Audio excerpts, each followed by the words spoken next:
Alright, got a video here for you to watch that goes along with your textbook as far as providing some instruction to go along with lesson 7.3, which is about solving linear systems of equations by adding or subtracting.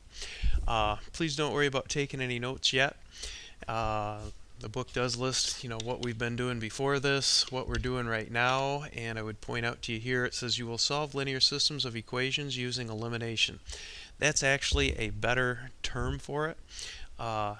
And then down here, as far as a key concept, it's really a three-step process where step one is you're going to take the equations, you're going to add or subtract them together, and you're going to have an equation that results, and you're going to solve that equation for a variable. After solving the equation for the variable, the third step, substitute in either original equation to find the value of the variable that you eliminated in step one. If that sounds complicated, I believe seeing it done in the examples that follow will make that seem easier for you.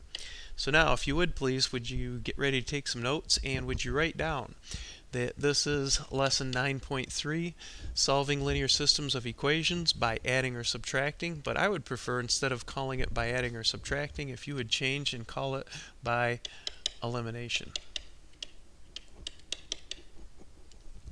Alright, in example 1 over here, we have two equations written out, and what you might notice is the two equations written out right now, that should look familiar to you. That's called standard form of equations, or of linear equations, where we have the variables both on the right side of the equation.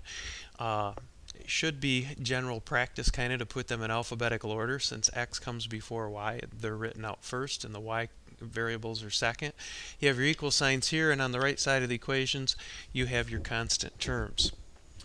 And if the equations are already both written this way to begin with, as far as your work solving it, you can just write down those exactly as the book has and just stack them up now. So the work for solving example 1 could look like this: 4x minus 3y equals 5. Negative 2x plus 3y equals negative 7.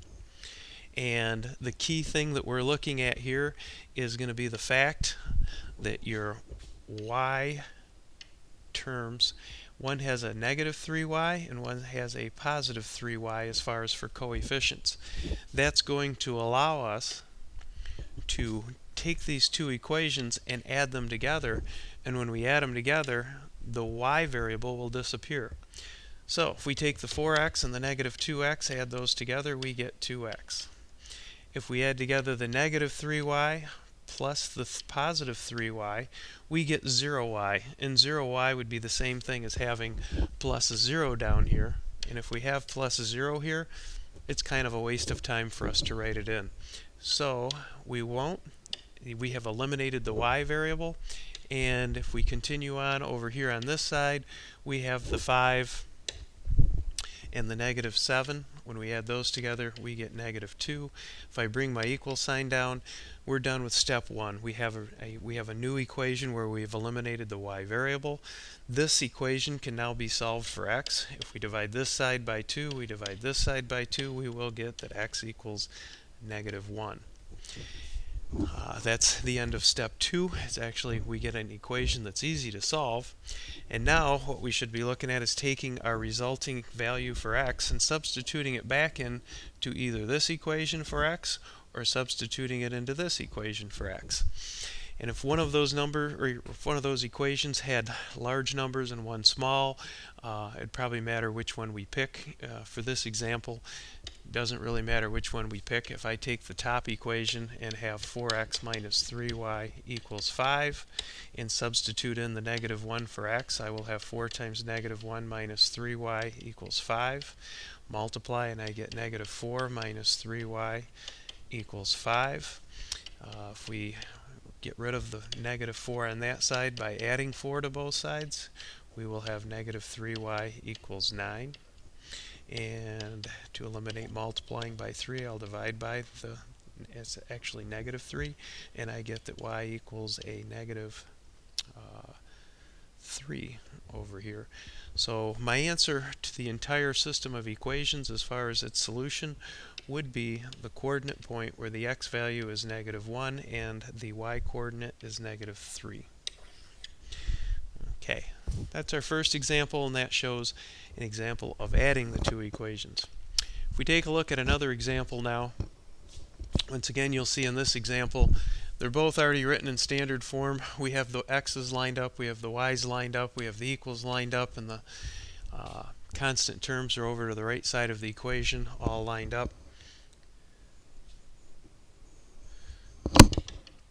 So as we go to write out our example, we are all set to just copy them down just as they are. Example 2, 7x minus 2y equals 5, and 7x minus 3y equals 4.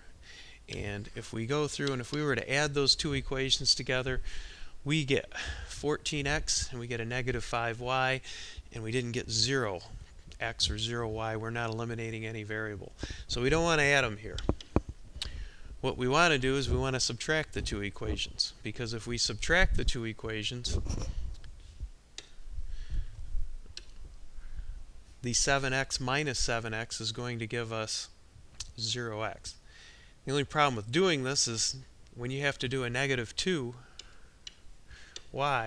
and you subtract from it a -3y, very common spot for you to make a mistake.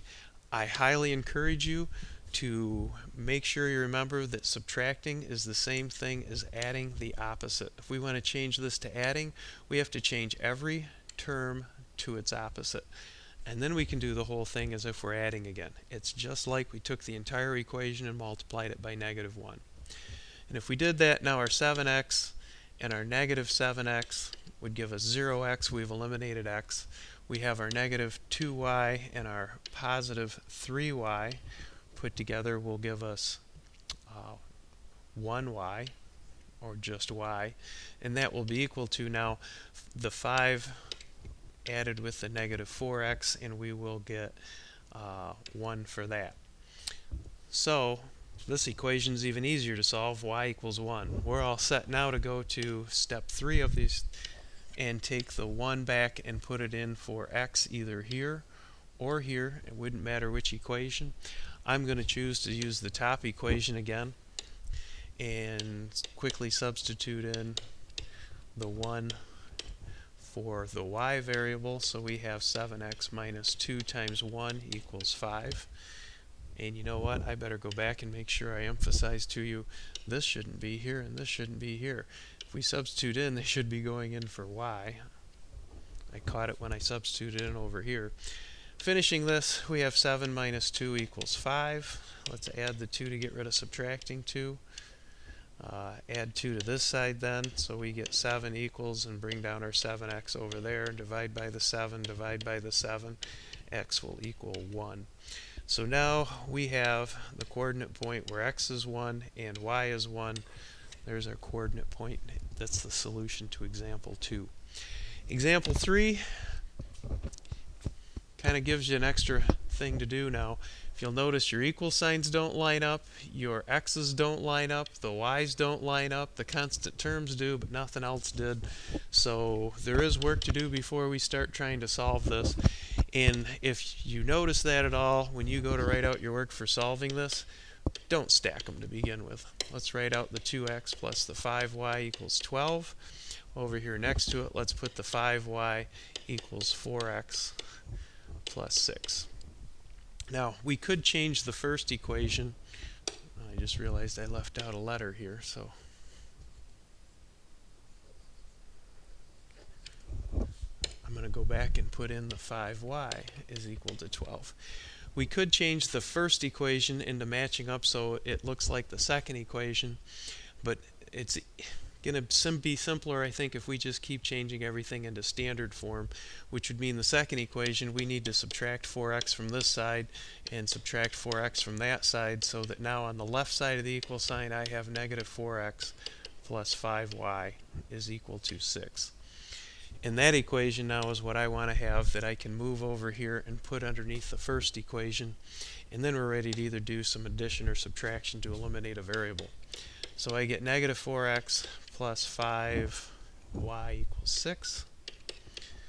and I draw the line under it, look at it, and say, what would I need to do to eliminate a variable? And with the y's, you see a positive 5y and a positive 5y. What would work is for us to subtract the two equations. So I want to subtract this entire equation from the one above it. And once again, I will tell you, I think it's easiest if you change it to adding the opposite. And then you're going to get a 6x.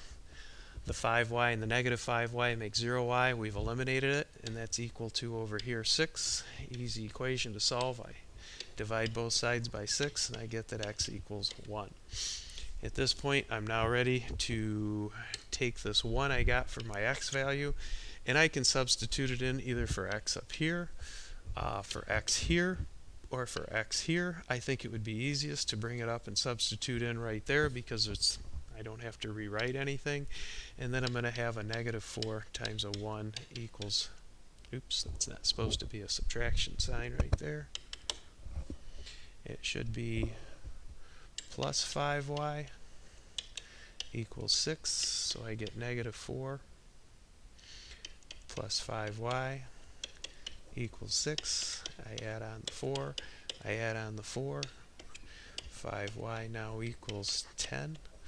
Divide by the 5, divide by the 5, and y equals 2.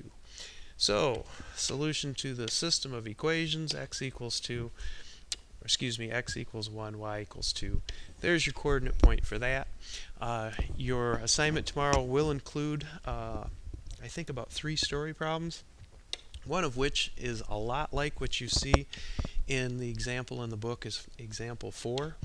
So strongly encourage you, if you get stuck doing it, that you do have this that you can look back at, and it shows from the start story kind of situation about somebody kayaking up and down stream, and talks to you about using the equation d equals rt. And as you go through, you see more of the example, and you can look at that on your own. Otherwise, should be all set, and we will see you tomorrow.